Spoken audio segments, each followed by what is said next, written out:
want to see what this is about because I want to check out the documentary about Grounded. Okay. Thank you all for what is about to be a very long presentation. So Anthony and I ran some numbers, and to our best guess, The Last of Us Part 2 is 10 to 30% longer than Last of Us Part 1. However, this is the most detailed story presentation we've ever done. Like, if you think about the presentation for T1, where we kind of talk about the quarantine zone in somewhat detail, even though most of it changed, and then it's like, and here are some things that might happen with Joel and Ellie. They might go into a spore-filled subway tunnel. They might fight some cannibals. At some point, Joel will get incapacitated. This has everything figured out, even though it might change. Every character is accounted for, every cinematic is accounted for in this presentation, which means it's going to feel twice as long as the first game. So when you freak out, that's normal. That's part of this. When you freak out, that's normal. That's a part of it. It's like people who, like, I feel like there's a lot of people who, like, think it's weird or, like, sick in the head that Neil Druckmann, like, because they like to think that, like, oh no, Naughty Dog planned this from the start. It's like, well, yeah, they did plan the game from the start. They obviously chose the story idea when they were making the game, before they even made the game. So, of course, it's like, yes, they planned it all along. This is what they wanted to do. Of course, they did want to do it, but I feel like there's a difference between wanting to do something and finding pleasure in it, you know? Like, just because you want to make a story does not mean you find pleasure in that story. It's like, yeah, you want to tell that story. That's the story you wanted to tell. But that doesn't mean you find pleasure. And I don't think it's really fair for people to be like, oh, they were having guilty pleasure. Oh, this is about it's like, no, an hour and a half to 2 hours. So hopefully you got your. Especially because, again, it's a fictional game series, okay. And they're so gonna we open decide on things. 15-year-old Ellie. Or they're not. People think they're not allowed to have like fun with like the second game and have fun making it. It's like, well, yeah, but they can have fun making it. It's a game.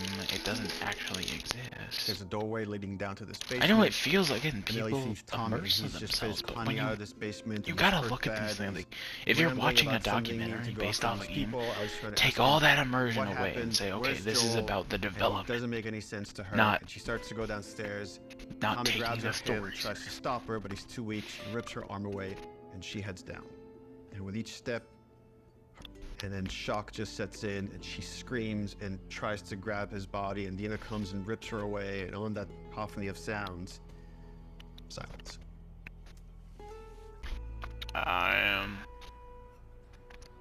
They're talking about how it... Okay, we'll see what they say. I'm interested. Whoa. Dude on the scooter, bro. That's cool. I've really been thinking about it. They shouldn't make a sequel. They're like, oh, it wrapped up super great. But I think actually, if you look at the ending, There's a lot Ellie more you can do is with it. I feel like accepting a lot. people, they always say part one is like a happy ending, and it's like, no, it's not. It's not a happy. I wouldn't really call it a happy ending. It's just more of a bullshit detective. somber she ending. knows It's something kinda like, oh, I doesn't know. feel right. But Something's I think up, is but too we don't scared. know. It's cool they're using the original game If we footage. were to do a sequel, it'd be a shame for it not to focus on her. Move the fuck out of the way. Yeah, once we're done with this whole thing, I'm gonna teach you how to play guitar. Yeah, I reckon you'd really like that. What do you say, huh? God damn, Joel look, the is that's so gonna teach Ellie weird to play looking. guitar. I mean, it doesn't look bad, It always but felt Jesus like- Christ. That's just... I forgot how weird looking. If I ever were to lose you, I'd surely lose myself. Oh my God, Troy Baker sounds more beautiful here. Sometimes you'll succeed to make this man I promised you I'd teach you how to You see how they all play? I mean, they Scene planned ends with this Ellie holding literally, the like, guitar and playing one note.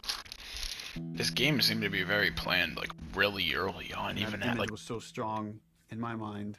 or should And me I'm make sure me, that yeah, kind I of mean, I trickled feel like, into I mean, to Naughty me Dog would always proves make that, one like, game, I and feel like as if soon as it they finishes one planned game, this the next early one will on, that another. would be When I when started Bruce Straley on was Uncharted 3, in we were starting to the studio, experiment so with Bruce Dynamic Straley Ram, would have trying had to do to 2 teams. agree After we with the finished Uncharted decision. 3, I jumped onto Uncharted. I really don't know how they can take each other seriously in the mocap gear, because I would be laughing my ass During the off. entire production of, I have nightmares about this trailer leaking early before we get to PSX.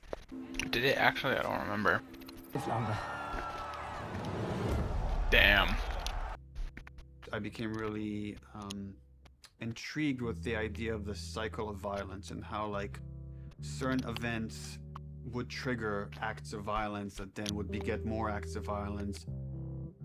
It's almost never satisfying. It There's never so many brings people the that think person it's, you like, love wrong back. that- And despite Look you at thinking what's it's so going to bring bad some about closure, making a it doesn't. game about revenge? You know, you Just need more empathy. not saying the game, like I don't think Wouldn't the it game be is awesome only if about we that. could But create an even if it experience was that lets mostly you about that, I safely just feel like explore it's like, those what is so feelings? bad about making a game? With that theme, all of a sudden everything fell into place, and this Because I feel like outline the first game had a The whole very simple catalyst for what story, but starts the the what second made game it is good was the Joel killing the storytelling, doctor. you know?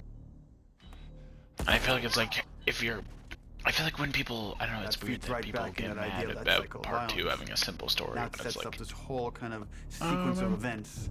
Or character. there's nothing wrong with That making a simple sequence ends story with this character into killing something amazing. Joel. And we Ellie is this very relatable character. I thought she was a perfect vehicle to challenge this notion that violence doesn't have a cost, because it does have a cost in reality. It's going to ruin this girl. It's also like the biggest criticisms that I always complain, like I hate when people complain about is when they say like, not everything has to be realistic. And it's like, yeah, but this is The Last of Us. This is a series about heartbreak, sadness, trauma. It's like, the first game deals with a father dealing with the loss of his daughter and becoming an awful, you know, kind of becoming a piece of shit because of it in the beginning. And you see that kind of like effect of like, he lost his daughter. He's now acting like an ass to everybody he knows because he's haunted by that memory of like, it's like, that's very realistic. That is a very realistic story, and no one ever complained about part 1 being realistic. I know not everybody wants realism all the time, but like, Last of Us is a game about realism. It's based off a real life fungus. For God's sake, it's like, it's all about people realism. love Joel and Ellie, and we are about to kill one and make the I other don't care one if it's like a fucking, villain. like, you can't just I was very nervous demand telling a Troy we're going to kill off Joel. realistic game In the story first to game, be he was unrealistic. advocating that Joel should die. It's like, if that's When I read the ending to part 1, I was like, you're gonna piss a lot of people off. Let me go. yeah. Marlene is the closest thing to a parent that Ellie has had outside of Joel. You just come after. So I don't know, I just don't get it. A lot of people got hurt, and Marlene would be one of those people. Joel has crossed Yeah. his moral lines, and therefore he deserves to That die. too, He is thought like, it I might feel be like a more people never dramatic think ending. about I the was fact like, that he "No, you're killed crazy." Marlene, Like- and it's like, that was But then in the Ellie's second game, that's why I was like, caretaker, thought like, oh, he would take it pretty easily. guys. She was He like goes, someone important "So- to Ellie. Joel dies, and he's like, and so this happens, and then and I literally had to stop. I was like, can you give me just a second? Because it literally was as if someone was telling me about how my friend had just died. I think he kind of took it hard. It was like the character meant so much to him. Yeah. All of a sudden, it was, please don't take this from me yet. Ellie is scared to be alone. Everybody that she's loved up until that point, she's lost them. It's hard to imagine the story without Joel What was dying. the scene, the fact that You the feel that hate, writers, like, Ellie because I feels feel like that it's like, hate. I don't You're think one the to one, actors you're would have on the agreed stick, with this game and that informs if the they rest of thought the it was story. genuinely bad. I feel like the fact that the actors actually are okay with this. Usually you know when something is terrible if the actors don't agree, but it's like, the actors in this case are fine with what happened. We The get you people through who interactivity are to those really connect characters and are, empathize with this character. like, Troy Baker That looked played like Joel. years He from- is Joel. and then and make you he feel like I've led felt it Joel was to a good. trap. Like, he was fine. It's like, I'm not saying people can't have opinions, but I just feel like it's like, but you can't just criticize. You can't just be like, oh, When we started out making the Last of Us actors Part should 2, feel bad. It's like, no, Neil they don't actually need to wanted do to that. be very ambitious about changing the game almost entirely. Open world, Inspired by Bloodborne. That's interesting. Oh my god, bro. Seeing Bloodborne in The Last of Us 2, man. And like it was purely melee focused, like it was all hand-to-hand combat. Whoa. Dude, that's so cool.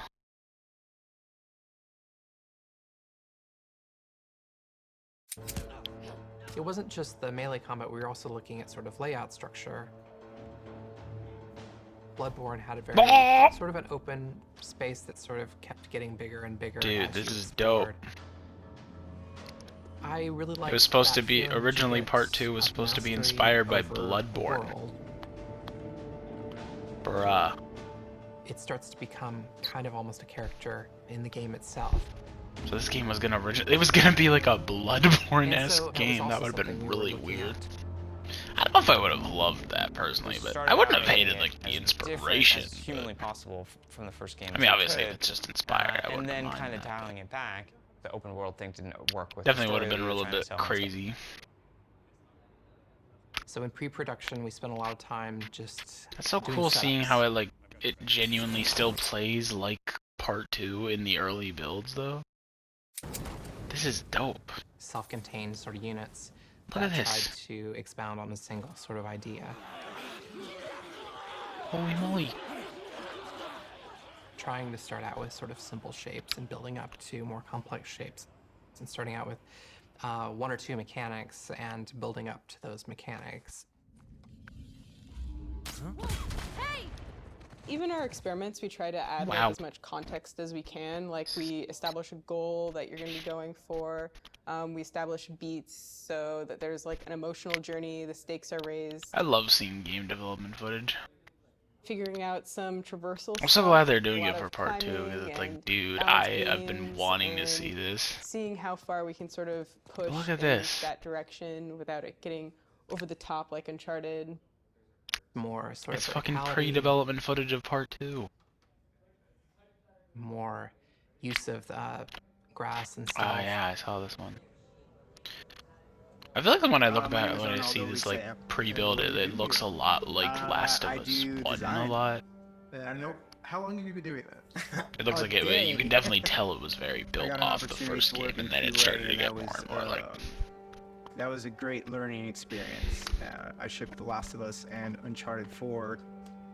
The thing I'm proudest of is the people who came in to a quality assurance job as a contractor, which is entry-level work, and used that job to get to where they ultimately wanted to be. When I interviewed for the QA position, I specifically said that my goal was to be a designer. He had formed this relationship with design where they knew they could rely on him, spending his free time designing a demo, and at the same time, him going to them and not being like, here's 50 bugs you need to fix. Cut it, I go back to QA or find something else. We're trying to figure out at the moment how we handle big spaces, bigger than the first game. The enemies are so like too spread out to be really considered like one single small encounter. And seeing what behaviors we need to start developing for them to make it look good.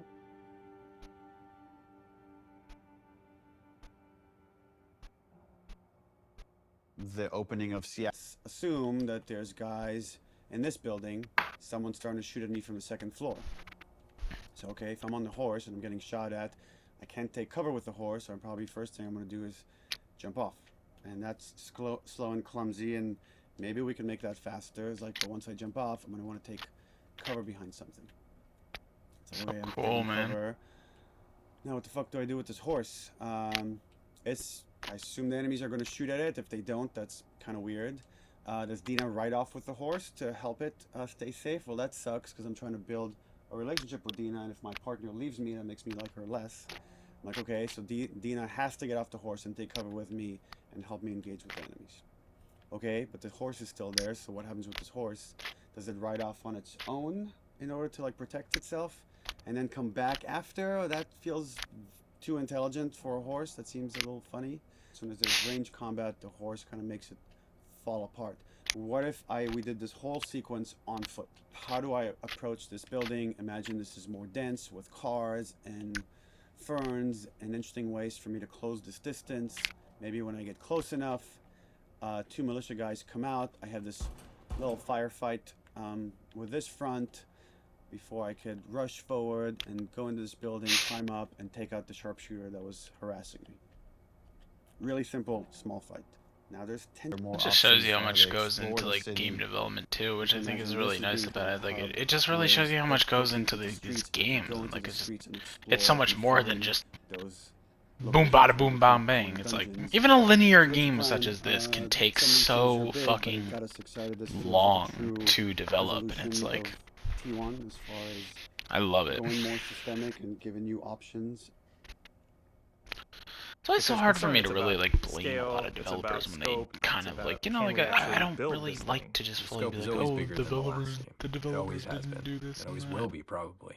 Because it's like, I don't know, I just see how much goes into this, and I'm like, they already put so much work as it is into these agree that the thing we're building is going to be games cool. that it's like, I feel like we can maybe excuse it when they just do one little thing here and there, maybe. Our games have become more and more ambitious. That's not how I feel, I don't know. But I just am a nice person, so when I don't started really here, like were 40 people.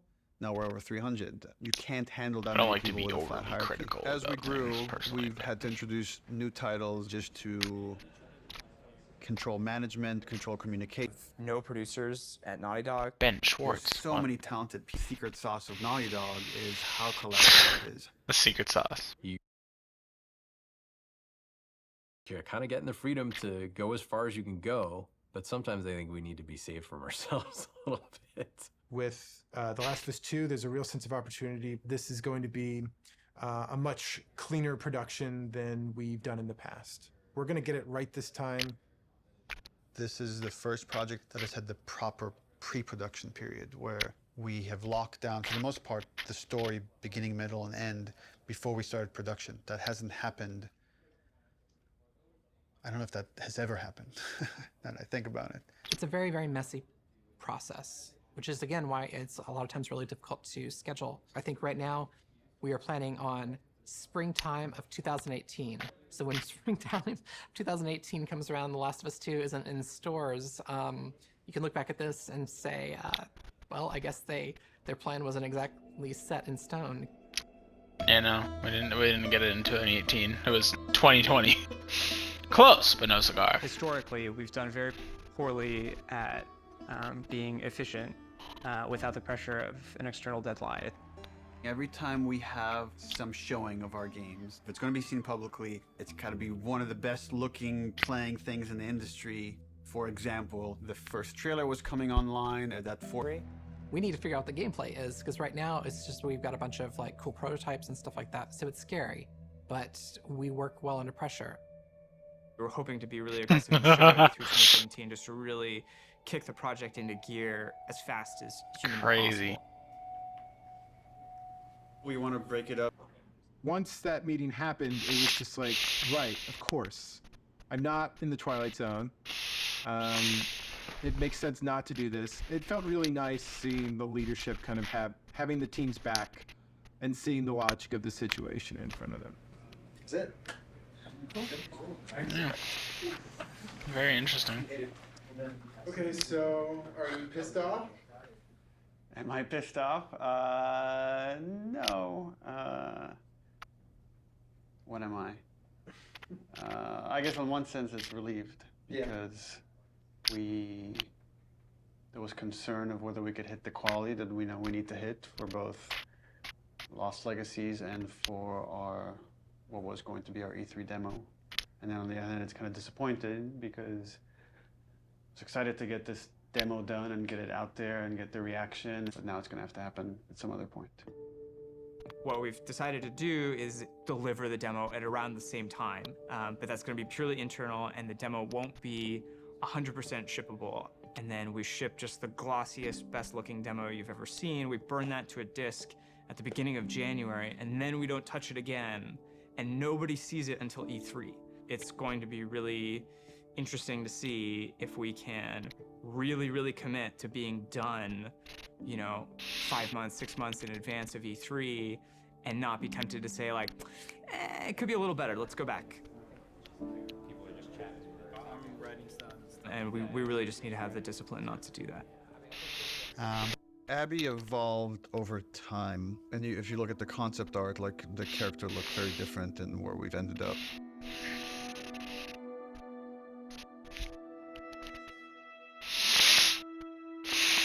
People would have preferred this, which I think is like, again, like so many people would have been like, this would have looked better, but it's like we decided to go with someone like I don't really know, kind man. of muscular and broad. But I remember once the idea came up, yeah, I it mean, felt very it's debatable, fresh. but I really like Once the whole. we sort of I nailed down the body I kind of of like Abby having we like. played around with different ideas. I kind of like how Abby we being really wanted buff to and really accentuate brute. Like her it's like kind of arms cool. or You know? not. And there's something interesting in She has this Abby big brute feeling buff off like enemy, Joel. badass who can just tank everything, which is really neat to me. I don't know. I just like that. So when I got cast, Neil was like joking around and he's like, you should probably beef up in order to play her. And I'm like, ha ha, yeah, it's okay, yeah. whatever. And he goes, no, really, you should probably beef up to play her. And I was like, oh, yeah, you're right. I should totally start deadlifting as much as possible. So I did, and I was training like crazy, and then I got pregnant. Laura Eh, Bailey what are is you so gonna different looking. We She need kind to of looks like separate her from Ellie. It Jacksepticeye's shouldn't feel like girlfriend. I'm playing a reskinned Ellie. Gabs. Abby should, in many ways, look, behave, fight differently. Yeah. Obviously.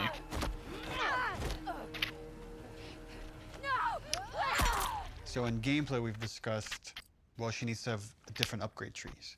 It means we have to make the investment of capturing a whole different moveset for Abby. We can't just remap Ellie's animation onto Abby. Holy fuck.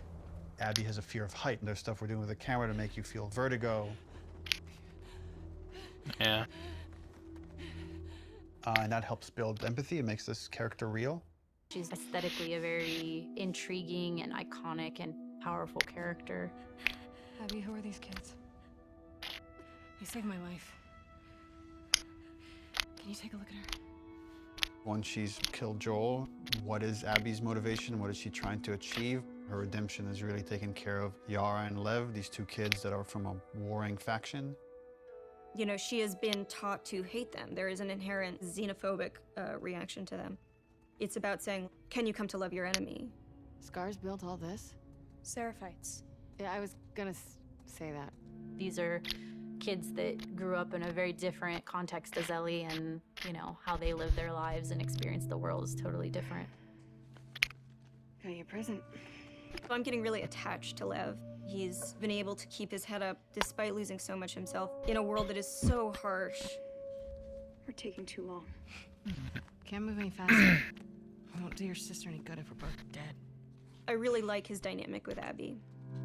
Her having this, fucking brassy little sidekick who calls her on her shit in a way that nobody else can. What's going on between you and your friend Owen? Oh my god, Lev, now? It seemed really awkward. Just go! Who understands the sort of sense of being orphaned in the way that a lot of people can't.